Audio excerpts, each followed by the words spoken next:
¿A poco no les pasa a ustedes lo que a mí? Sobre todo, desde luego, los que rebasamos los 50 años y en mi caso los que estamos ya más cerca de los 60 años, que es como si se hubiera detenido el tiempo de cuando fuimos jóvenes y existía la Unión Soviética y existía la tensión entre una nación y otra por una carrera armamentista y en fin, todavía el frenesí de los jóvenes que veían en los estados autoritarios, en Cuba o en las guerrillas como en Nicaragua, una posible salida para la propia liberación del hombre por el hombre, ¿recuerdan ustedes? Bueno, pues en nuestro país hay una pátina igualmente autoritaria, como si regresáramos el tiempo y distintos personajes que mantienen justamente esas taras como si no hubieran pasado justamente más de medio siglo y conforman o configuran este círculo infernal del populismo y el nacionalismo, porque tiene su pátina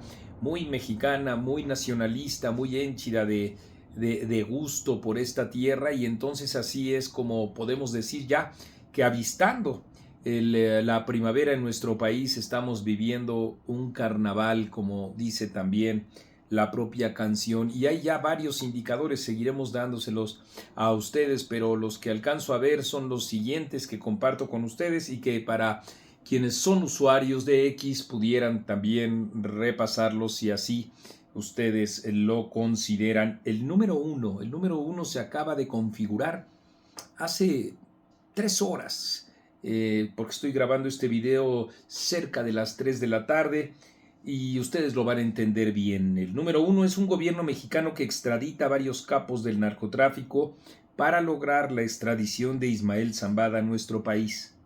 Es un canje clarísimo de predilección que tiene el gobierno y que así incluso configura como una danza en el mercado, macabra en este caso, una oferta para luego también establecer su propia demanda. Así es como más turbio, ni el atole. 2. Una presidenta que conmemora los 500 años del asesinato de Cuauhtémoc. Para este viernes, así como ustedes escuchan. ¡Qué emoción! Seguro vamos a celebrar pronto el cumple de Quetzalcóatl y si nos descuidamos un poco también el de la Malinche. 3. Ustedes lo vieron y nosotros solo también lo registramos en las redes sociales, no lo colocamos en nuestra estructura informativa. Una diputada da conferencia de prensa con el traje del Chapulín Colorado, así como ustedes escuchan. No contaban con su astucia. 4. Ustedes también lo ven, una senadora con un megáfono en la mano y otra lo arrebata para completar el show de las hermanas Rigual. Una gritona y la otra igual. 5. Un senador antes gritoneaba, ustedes se acuerdan, en el Congreso.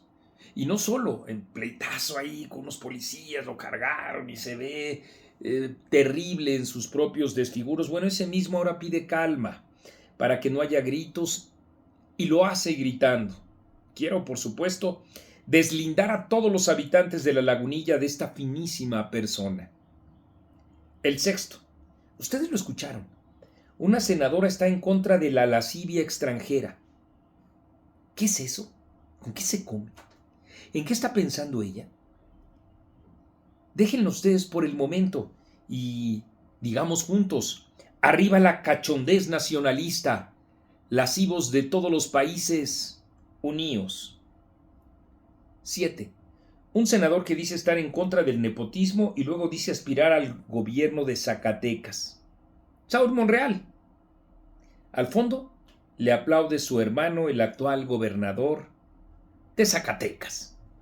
8. Un senador dice coincidir con la ley antinepotismo y enseguida clama ¡ay, toro! Así como lo ven ustedes en todos sus desfiguros éticos, políticos e intelectuales. Pero eso sí, nada güey, el senador. 9. Ustedes también lo oyeron, un ignorante que culpa el neoliberalismo de la obesidad y es director del ISSSTE, como si esta no fuera un problema multicausal o que se genera a partir de múltiples causas. La obesidad, dice, sinónimo del neoliberalismo. Reitero, ¿qué dirán los hijos de AMLO? ¿Qué dirá Jesús Ernesto? ¿Qué dirá José Ramón? Andy López Beltrán.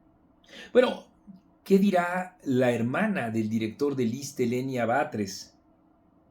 Más aún, ¿qué dirá Citlali Hernández? ¿Podrían ser ellas un símbolo del liberalismo? El 10. Un propagandista del gobierno que ostenta estar obeso, ustedes lo han visto, y ser gangoso, ustedes también lo han visto, lo ostenta él, pero para hacerse la víctima y evadir su papel de calumniador. El problema no es que esté obeso, el problema no es que esté gangoso, ni siquiera el problema es quienes lo enaltecen o se burlan de eso, no. El problema es que ese propagandista tartamudea al momento de enfrentar su responsabilidad al calumniar, al difundir mentiras, las calumnias en contra del empresario Ricardo Salinas Pliego y las mentiras en contra de la banca de su propiedad. Ese es el quid. No que no se escuche bien o tenga la voz gutural. No que esté pasado en carnes. El quid es las mentiras que propaló, y eso es lo que en un juicio importa, no lo demás. 11. También lo vieron aquí en etcétera, una ministra de Morena peleando con otra ministra de Morena. Una es plagiaria, la conocen bien, y la otra carece de la más mínima preparación jurídica. Y se pelean, sí. Y eso que una con mucho amor y agüita fresca le cuidó sus plantitas a la otra, hija de su... Mejor no le sigo. 12. También ustedes lo escucharon. Un gobernador al que le preocupa el precio del fentanilo. Tranquilo, amigo, a ver. Para usted hay precios populares. 13. Una gobernadora que se disfraza de María Antonieta con cargo al erario. Es la misma que se compró unas campechanitas también con cargo al erario cuando ella era senadora. En el colmo de la ridiculez, ella. Y de la ignorancia, ella. Omite el hecho de que María Antonieta fue muy vilipendiada en aquellos tiempos en donde ella misma derrochaba y vivía una vida frívola a costa, ya saben ustedes, del propio pueblo. 14. También lo han visto, están muy activistas. Un grupo de propagandistas de la 4T se hace la víctima al ser demandados por difundir mentiras que afectaron a una institución bancaria. Su miedo lo traducen con bravuconerías y groserías, ustedes lo han visto. 15. Para Ripley, un organismo defensor de la libertad de expresión fue doblado ante el gobierno. Ahora apoya a la difamación. No jalen que descobijan, ¿verdad? Artículo 19. 16. Vaya cosa esta. Una periodista que forma parte de una trama de extorsión contra Televisa. Esa es una actividad delictiva. ¿Qué hay detrás de todo esto, Carmen? Esa es, desde luego, la pregunta que las audiencias se hacen, nos hacemos, con toda legitimidad, para que también con toda transparencia tú informes de cuáles fueron tus motivaciones editoriales en el libre ejercicio de la libertad de expresión.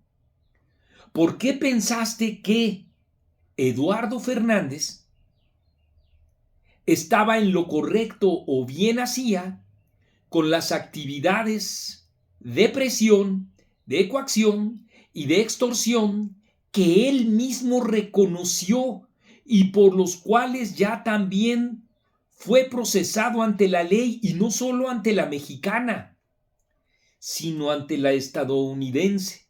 Mi vehemencia es justamente en virtud de la necesaria transparencia que hay o debería de haber para asumir que nos equivocamos.